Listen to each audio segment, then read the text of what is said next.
Tagulan, may tubong lugaw ka raw. All-weather man ang paboritong lugaw ng mga Pinoy, mas hinahanap-hanap daw ito tuwing rainy o cold weather. Kaya pagpupundar ng lugawan ang naging diskarte ni Erlinda. Sa puhunang 5,000 pesos, doble raw ang kinikita ng kanyang lugawan.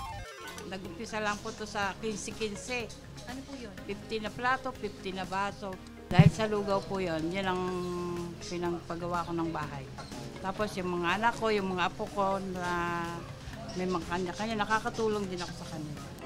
Sa negosyong lugaw rin na pag-aral ni June Pascual ang mga pamangkin. Mura at unli lugaw niya na nakaka 500 to 700 servings sa isang araw.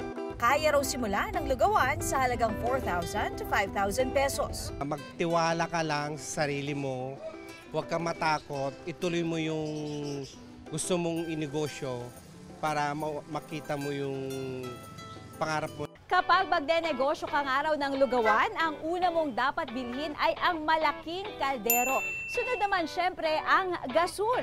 At kapag may extra budget ka pa, pwede ka rin bumili ng katulad nito na estante na lalagyan mo ng iba't ibang toppings para sa iyong lugaw. Syempre, secret pa rin ang masarap na timpla ng lugaw.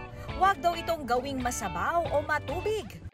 Talagang binabalik-balikan daw ang lugaw dahil napakaraming mga toppings na pwede mong ilagay dito tulad na lamang nitong tokwat baboy.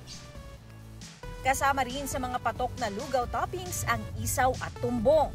Nariyan din ang taba ng baka at taba ng baboy. At classic na katandem nito na lumpiang toge at hard-boiled egg. Pang laman siyan din po yung lugaw. Sa mga katulad po namin nagtitipid na estudyante. Kasi masarap na po, nakakabusog po. Bukod sa lugaw, patok din sa Tagulan ang mamihan. Lumakas po siya.